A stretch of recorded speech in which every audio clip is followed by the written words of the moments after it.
merci à vous tous qui êtes branchés, scotchés sur www.central TV et Giscard d'Estaing. Un grand merci à vous pour cette opportunité à vous faire un élément plutôt politique. Aujourd'hui, inutile à regretter le grand politique de Christ parce que Giscard d'Estaing, tu es là, la vraie représentation physique de Jésus. Aujourd'hui, tu as eu un solo avec le vice-président de la case, André Kiuma Biboué Po. La bouche officielle de la case, c'est avec lui que nous allons décréter l'actualité, la déclaration de la case, déjà une observation sur le processus électoral et le dialogue démocratique du Congo. C'est bel et bien votre émission, question de l'air, avec votre humble serviteur, présentateur, Kingumba, les journalistes, le plus pertinent. Je remercie beaucoup. Également celui qui est dans la caméra, le grand chasseur d'images. Machine Kaboul.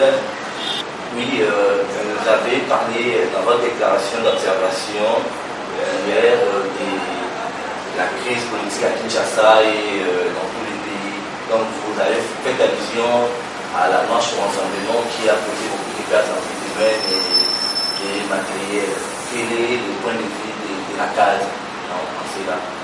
Oui, messieurs les journalistes, je crois que le point de vue de la case n'est rien d'autre que celui qui soit au moins situé dans la présente déclaration à son premier point, intitulé Crise politique à Kinshasa et dans tous les pays. Les bureaux de suivi institués par la Commission africaine pour la supervision des élections CAS s'inquiètent de constater qu'en dépit des tueries, décisions méchantes et attaques ciblées enregistrées en date du 19-20, 21, 22 et 23 septembre 2016 à la République démocratique du Congo, ni les facilitateurs du dialogue politique national et inclusif, ni les membres du groupe de soutien aux facilitateurs, moins encore les différents délégués au groupe de soutien, n'ont entrepris aucune démarche pour convaincre d'abord les facilitateurs nationaux, M. Hélène Kodjo, de pouvoir impliquer la force de l'opposition qui a organisé cette marche. Donc vous-même vous avez cité les noms. Moi je suis membre de la société civile. Nous avons vu l'opposition organiser la marche. Nous ne connaissons pas qui est le meneur de cette opposition. Mais vous et moi, nous avions pris connaissance qu'il s'agit du rassemblement orchestré ou animé par M. Etienne Tshisekedi qui avait lancé cette marche. Et pourquoi? C'est pour la non-convocation des scrutins en date prévue par la Constitution. C'est ce qui a fait que cette marche ait occasionné beaucoup de tueries chez nous et beaucoup de destructions matérielles. Et nous regrettons amèrement notre position, c'est de demander seulement à M. Hélène Kodjo, qui est l'auteur de ces troubles, puisqu'il s'est entêté de démissionner. Nous l'avions demandé depuis son arrivée ici à Kinshasa, après l'avoir observé qu'il n'était pas à la hauteur de ses responsabilités. Que ce monsieur devrait d'abord démissionner, retourner chez lui au Togo, si pas au Togo, à l'Union africaine, où il a une grande responsabilité, dont toute l'Afrique en général est expert de lui. Et il a continué à animer de façon unilatérale des contacts.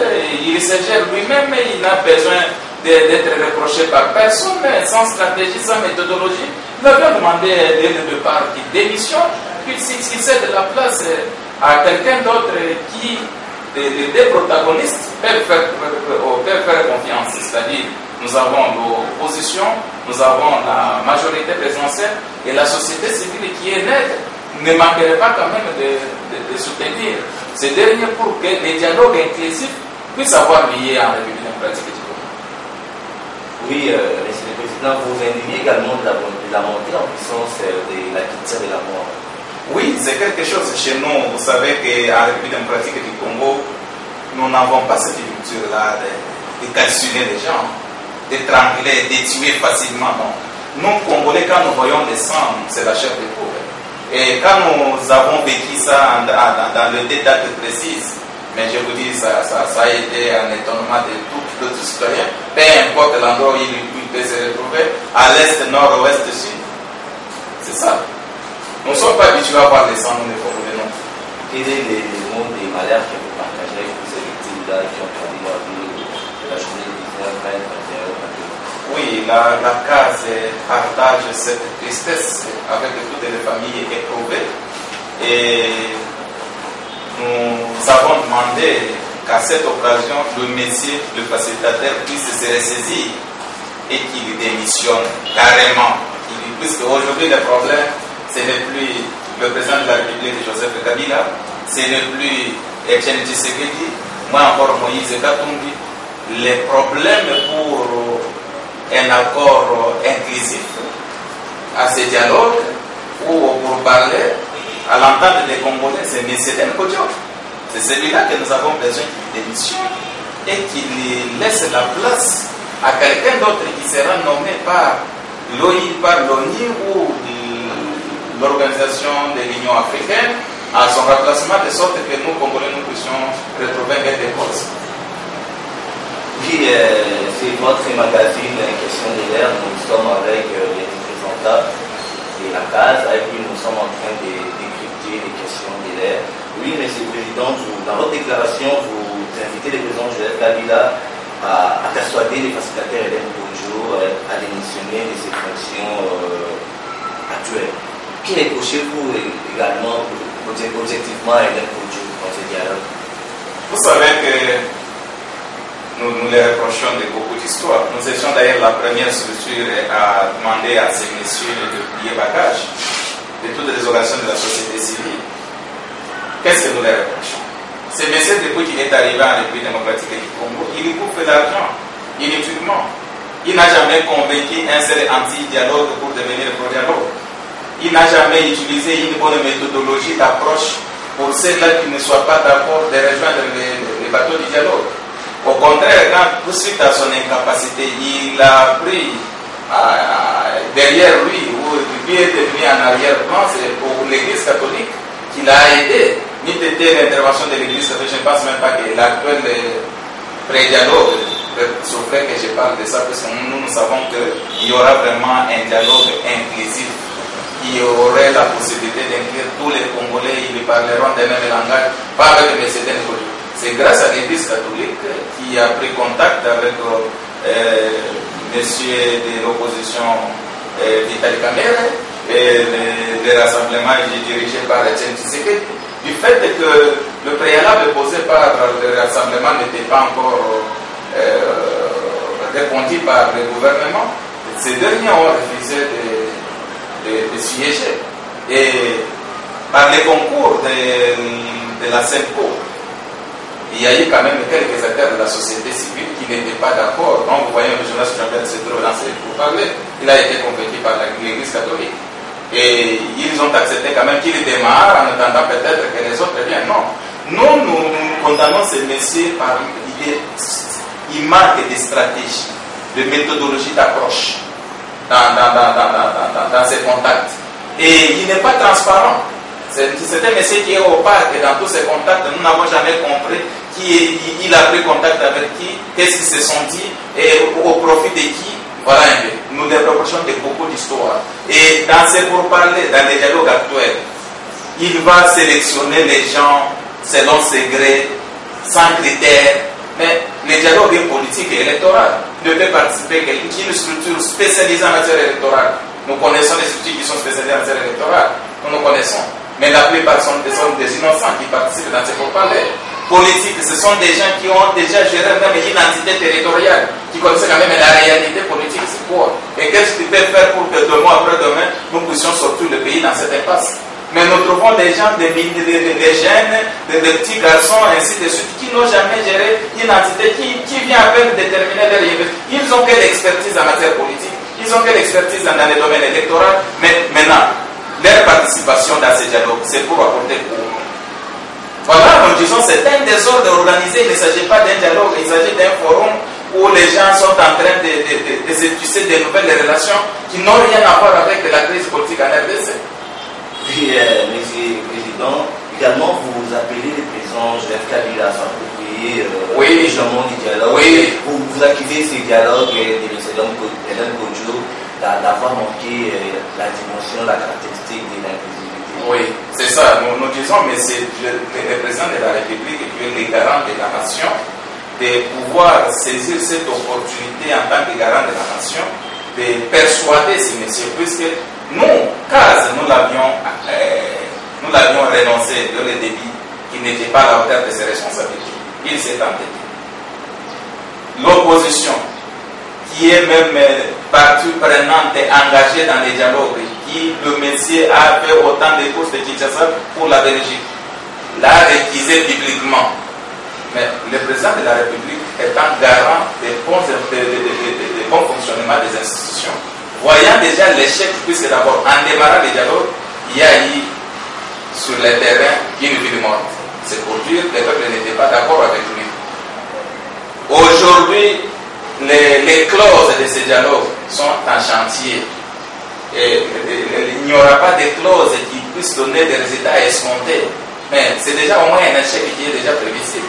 Que le monsieur président de la République, Joseph Kabila, puisse au moins le persuader à démissionner de ses fonctions pour donner l'opportunité à l'Union africaine de nommer quelqu'un d'autre ou au Conseil de sécurité des Nations Unies, ensemble avec l'Union africaine, de nommer quelqu'un d'autre qui puisse venir à son remplacement, de sorte que nous ayons quelqu'un qui puisse au moins s'assumer à la hauteur de ses responsabilités. Oui, merci, Monsieur le Président. Merci à vous tous d'être branchés sur le www.central.tv. Ça, c'est votre magazine Question de l'air. Nous sommes avec le représentant, la bouche officielle de la CAS. C'est avec lui que nous sommes en train de décrypter les questions de l'air. Nous sommes en train de parler, de mettre en lumière la déclaration d'observation de la CAS. Monsieur le Président de la CAS, qui reprochez-vous également à la CENI? Parce que la CENI a introduit une lettre de mandat de n'importe des élections. Parce que vous êtes spécialisé dans la matière de suivi des élections.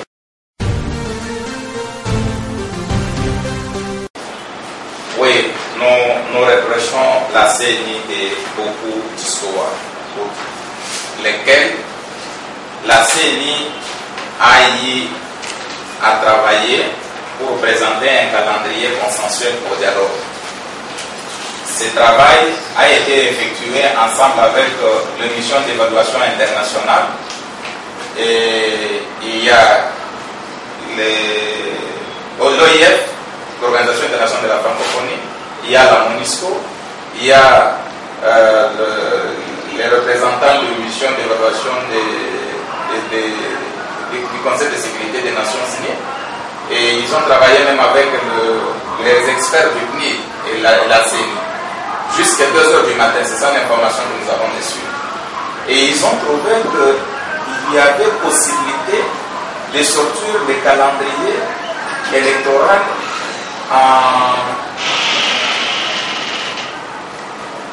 en donnant l'opportunité d'organiser les élections probablement le 25 octobre 2018. Ça, c'est après avoir confiné les opérations d'ailleurs. C'est-à-dire, probablement 2019, on peut avoir les élections, d'après les calculs qui ont été effectués. Mais jusqu'à ce jour, la CENI n'a vu rien. Pour quelles raisons? Puisque, il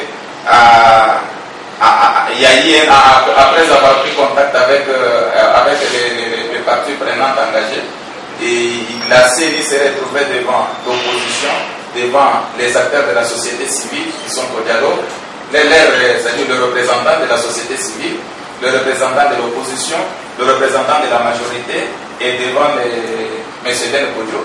Et tout le monde a dû partager cette information. Qu'est-ce que c'est secret là-bas? Oui, merci Président. En fait, il y a les délégués au dialogue qui se sont réunis en commission. Et parce qu'aujourd'hui, la question qui a, nous-mêmes, vous savez, le dialogue en question, c'est la question de la date des élections, de l'organisation des élections présidentielles. On a parlé d'élections en plage présidentielle, législative. En fait, il y a aujourd'hui cette question-là qui déchire aujourd'hui le dialogue national. Vous êtes spécialiste dans la matière des élections. Pour quelle lecture faites-vous face à tout cela? Est-ce que la procédure qui était adoptée, la réforme du fichier électoral posée par M. Corneille Gama, ne va-t-elle pas violer la loi fondamentale? Parce qu'avec cette logique-là, l'organisation de l'élection serait organisée après 16 mois. Donc, on n'aura pas la fin du mandat comme prévu dans les tests. Cela ne va pas en compte. La CAS en 2014 va publier un rapport sur l'incapacité technique de la CENI d'organiser les élections dans les délais constitutionnels. La loi n'est pas violée aujourd'hui. La loi a été déjà préparée d'être violée depuis 2013. Du moment que la nouvelle CENI a été mise en place. Quand on a publié les calendriers partiels, tout le monde a dit non, pas question de ces calendriers partiels. Malheureusement, on va nous présenter un calendrier global. On dit non, ce calendrier est trop global. Mais ce calendrier donnait les étapes de chaque scrutin, jusqu'en fixant même la date de la convocation et de la publication des résultats du président de la République. Ce calendrier n'était pas financé. C'était ça le grand problème, n'était pas financé par le gouvernement. Le gouvernement a le pouvoir constitutionnel d'organiser les élections. L'opposition participe aux élections. Mais l'opposition avait payé des cautions pour la députation provinciale. C'est une élection qui jusqu'à ce jour n'a jamais été organisée. La faute incombe au gouvernement qui ne s'était pas assumé. C'est pour la violation de cette constitution. N'était pas non seulement préparée par les acteurs impliqués, mais les pouvoirs avaient déjà mis tout ce qu'il fallait, toute la musique pour que nous animions au point où nous sommes allés, pour violer la constitution. Ne pensez pas que c'est puisque la CENI n'a pas ainsi de... Non. Toutes les missions d'évaluation qui sont arrivées internationales ont dit aussi la même chose. Qu'il est vraiment impossible d'organiser les élections dans les délais constitutionnels. C'est puisque nous sommes dans un état où on ne croit pas à l'expertise nationale. Si nous étions dans un état où l'on croit à l'expertise nationale, nous sommes des structures qui avaient déjà envisagé que la constitution serait violée et que nous serons dans les glissements. Et ces glissements, il y a même l'INERIT qui avait publié un rapport de au moins 3 ans, de 22 mois. Si vous comptez depuis 2014, 2015, 2016, vous verrez que l'INERIT était vraiment dans les temps. L'INERIT avait déjà prédit la violation de la Constitution. Nous avions publié aussi des rapports sur l'incapacité de la CENI d'organiser les élections dans les délais constitutionnels. C'était un rapport qui n'a jamais été considéré jusqu'à ce jour. Mon frère, nous ne pouvons pas nous cacher de face pour ne pas reconnaître là où nous sommes. L'opposition, même les rassemblements, c'est qu'il est pratiquement impossible d'organiser les élections dans les délais constitutionnels. Voilà maintenant les conséquences. Pour ceux-là qui ont adopté cette scénario-là, la réforme du fichier, c'est la voie royale pour organiser des bonnes élections, puisque nous avons participé même à l'audit du budget électoral. Parler d'organiser les élections avec l'ancien fichier, c'est tuer même le processus électoral. Comme résultat, 2011, c'est ce fichier qui nous avait produit les résultats dont nous sommes au terme de cette crise. Comment nous pouvons nous servir encore de ces fichiers dont nous avons décrié hier et qui avait fait même partie de l'ancien bureau? Nous récupérons les fichiers qui les nettoient, qui les fait. Non, oublions cette histoire-là. Aujourd'hui, la voie par laquelle nous pouvons organiser de bonnes élections, c'est en utilisant l'actuel fichier, en suivant aussi sur le plan technique quelles sont les difficultés que la CENI est en train de rencontrer pour la mise en place, pour la consolidation de la base de données pour les nouvelles fichiers et afin d'organiser les élections qui soient prescrites dans notre Constitution. Dans les délais, il faut oublier. C'est déjà au moins une histoire. Et on ne peut plus organiser des élections dans les délais constitutionnels. Maintenant, voilà les conséquences car Et la manigance de la majorité. Non, manigance de la majorité présidentielle. Vous savez, nous savons qu'il y a ces qui gèrent, ils ont mission, mandat de gérer plus longtemps que possible.